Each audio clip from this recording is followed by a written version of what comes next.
Hello everyone and welcome back to Mezzomedic. My name is Kitty and I'm an academic junior doctor working in the UK. Today we're going to be talking about organisation, specifically my personal organisation strategy that allows me to do extracurricular activities alongside being a full-time junior doctor and previously a medical student. Somewhere in my third year of medical school, I started picking up more and more extracurricular activities to build my medical CV.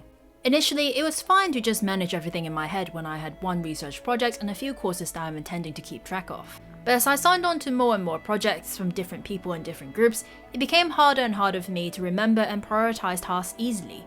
People talked about how the key to all of this is to stay organized, but nobody actually covered how. So being a complete nerd, I strive to create a perfect external system with which I can see an overview and specifics of the projects I'm involved in, as well as how they fit into my overall career progression and building my medical CV.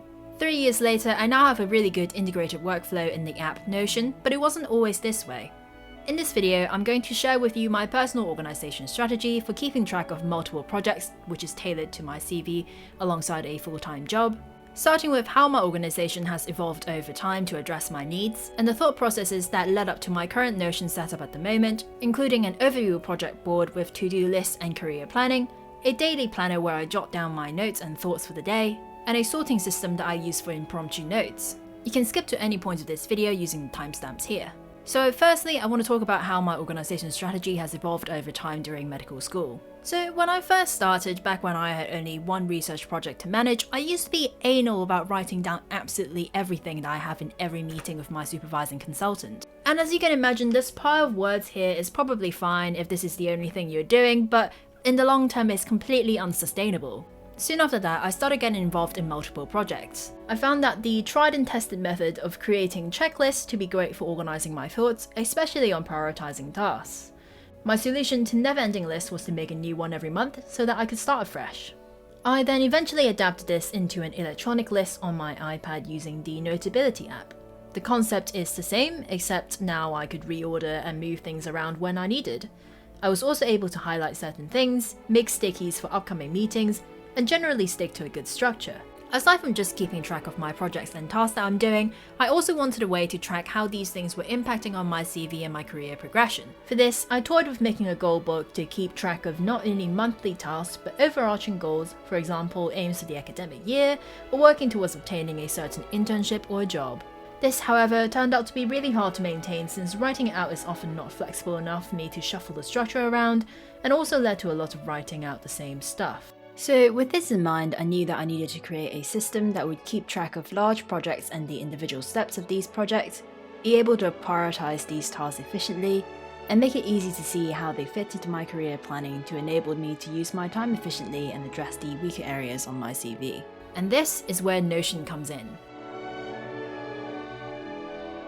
For those of you who have not heard of Notion, it's basically sold as an all-in-one workspace that can do almost anything you like, from note-taking to creating daily planners to creating databases for your workflow. If you create a new page, you can see the variety of options that are available to you just by scrolling through some of the base templates that Notions offer you as a default. If you're especially tech-savvy, you can also use coding to create special functions to link your databases for them to work together, or even create something like space repetition cards. I think the beauty with Notion and why I like it so much is that you can make it whatever you want it to be within a very simple to use and beautiful interface. It's not so rigid that you have to adhere to certain formats, and not so free-flowing that the structure is completely lost. It is also free to use, and if you use your student email, you will get a free upgrade automatically for more storage. You can also use Notion on other devices like your phone and your iPad, since everything is stored online. If you're keen to share this with a team, there are also paid plans on Notion that allows you to share your workflow with others. So first of all, let's look at how I use Notion to see an overview of my tasks and fit that into my career planning. So this page, which I've named Task Board, not the most interesting name in the world, I know. It's basically the brain behind it all. This is where I keep track of my academic projects, to my career planning, to personal tasks. It's all here. This is based on the board template in Notion, which is where you essentially create these individual cards for each thing, and you can put them under different categories, and then you can filter and sort them how you like and customize the interface however you want. So the idea for this is that for each project that I do, I create a card, so project 0. And then In this card is now the individual page for the project. I can open this as an individual page, I can link it to other pages, and I can basically type whatever I want in here. But I mostly turn these into to-do lists with toggles and checkboxes. So for example, if this was a systematic review, I would do a toggle for different stages like protocol, literature search, screening, data extraction, etc, etc. And then under each one of these, I would basically put down the specific tasks I have to do. So for example, for protocol, and all you do is to-do list. For protocols, I would need to, say, do some background reading, write up the introduction, create a Prisma checklist. And under literature search, we might have something like Medline, Embase, Cochrane. And once they're done, I can then tick them off, and then I usually put in a sort of symbol next to the stage if it's complete. So let's do a green tick next to that one. And organizing it this way means that on my general task board, on an overview, I can see exactly which stage of the project I'm at. And if I click into it, I can then see the individual steps that I have done or haven't done. And this means that it doesn't clutter my page with thousands and hundreds of steps of checkboxes. And it's really easy to see at a glance where I am at with this project. And you know, if it's something like a teaching program that I'm doing, then I can put down the sessions that we're doing individually, and then under each one I can obviously set up the individual steps as well. Or if it's for a committee role, then I might separate it into the individual different parts of the committee that I'm contributing to and what I need to do next, etc. You get the idea. And in each project card, you can see that I've created a number of parameters and properties on the top here to help me organize them. So the type is obviously the type of project it is, which we'll go into a little later. With priority, you know, depending on the urgency of the project, I can categorize the priority as critical, urgent, routine, or low. We then have status, which is looking at whether the project is incomplete, pending completion, which means I've done most of everything on here, I'm just waiting for a final decision like whether the manuscript is accepted, complete or ongoing, not applicable for things like society roles. And then I have something called next deadline, and essentially I find that with research projects, because they last so long, it's not really practical to say I'm aiming to finish this in 3 months' time because I don't know what's going to happen then. So instead, I focus on what I call the next deadline. So for example, if I'm aiming to submit an abstract to this to a conference and the deadline for that is the 1st of November, then I would put down, you know, the next deadline as the 1st of November, and then I'll be able to sort that so that tasks which are more urgent and have a quicker deadline, I can put that near the top of my list. And lastly, I just have a text box for supervisor and other authors or contributors of the project, which is mainly for my record keeping. So with those properties in place, I can then filter and sort these cards however I like. So in filter, you can see that I'm only showing cards where the status is not complete. So anytime that a project becomes complete, it will automatically disappear from view. And then I can also sort them based on the status. So if they're incomplete, they'll be near the top. If they're complete, they'll be put down at the bottom. Or if they're pending completion, then they'll be lower down. And then I sort them by priority. So if it's urgent or critical, it will come near the top. If it's routine, in the middle. And if it's low, then it will be sunk down at the bottom.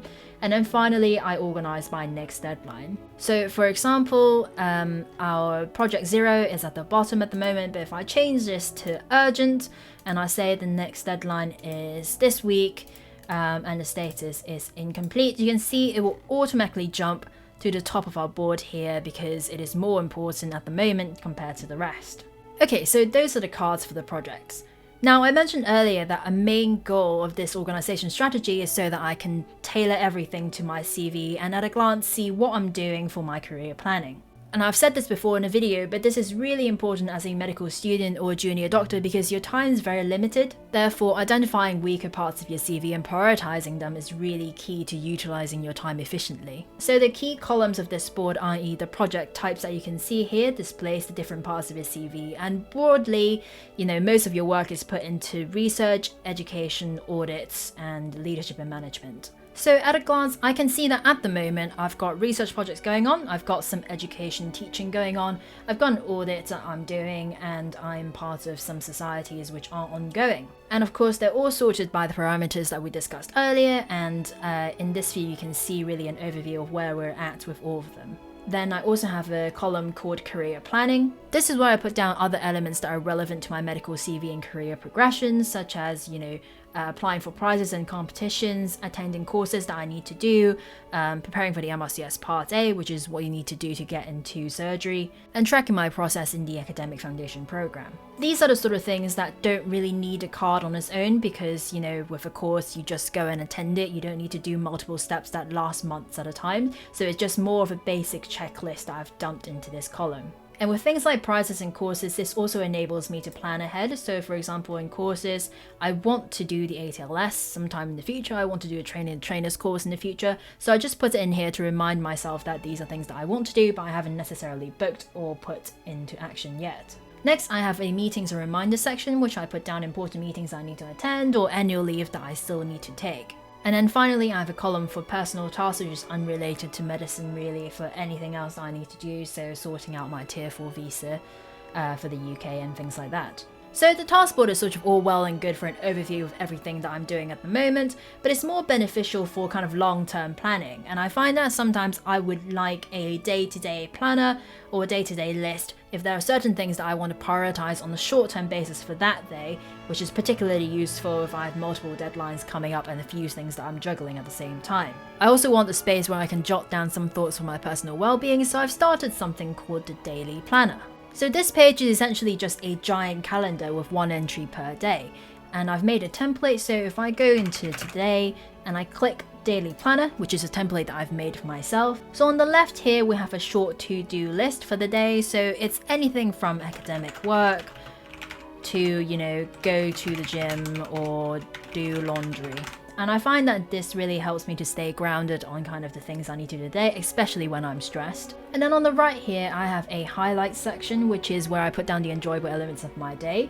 I find that having it in a bullet list really helps because then it feels like I don't have to actually write a diary entry with lots of words. I can just quickly put down what was good. So for example, I've just finished my weekend night, so I have a day off today. So I watched some Netflix, Queen's Gambit, which is an excellent show on chess drama, so that was really enjoyable. And then down here I have a section called Things I Did for Myself. So something I personally struggle with a lot is taking care of my own well-being, especially when I'm busy with both my full-time job and a lot of extracurricular academic projects on the side. So I created this little section basically so that I would be more mindful and take time out of the day to do something that's just for me. So for example, today I took some time to clean my fountain pens, which might not sound like much to everyone else, but I find it to be a very therapeutic process and I love writing with my fountain pen, so that's a thing that I did for myself. And then finally at the bottom I have this section called the Thoughts Jot, which is basically just free range space for me to write whatever I like. The reason for this is that I really like writing in a journal, but I find that a lot of times I don't have the time to actually sit down for an hour and do it. So if I have a space to just put down quickly what I'm thinking at the moment, then I find it much easier to go back afterwards and then write a full entry about it another day. And the final component to my organisation strategy is having a sorting system, which I've aptly called the sorting hat. When I'm in meetings or when I'm attending a short course, especially now online, I find that I just want to start taking some simple notes, but I never really want to faff with a proper template or structuring it. One, because I never know how the structure of the actual teaching is going to go, and also because messing with all that meant that I would never really be able to keep up with the speaker. So I created a sorting hat, which is basically just a dump for everything else that I haven't figured out where I should go in my Notion system just yet. It is again a board-based template, but instead of categories of what these notes are, it's actually a progressive pathway.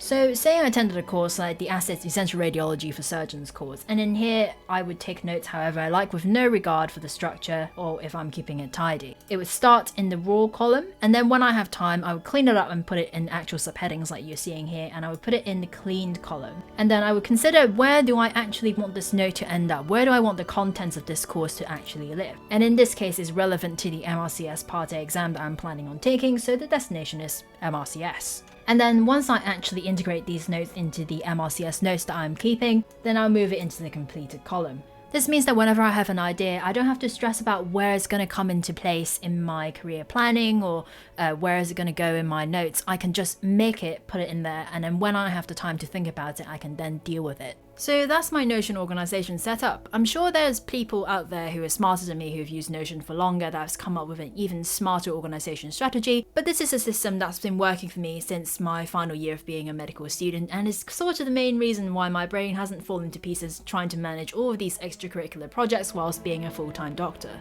I hope you have found this video useful and informative, and maybe inspired you to set up your own productivity and organisational system. I'd love to hear about how you organise your work and maximise your productivity in the comments section below. Don't forget to give the video a thumbs up if you enjoyed it, and subscribe so that you get notified of any future videos that come out. That's it for now, and see you next time.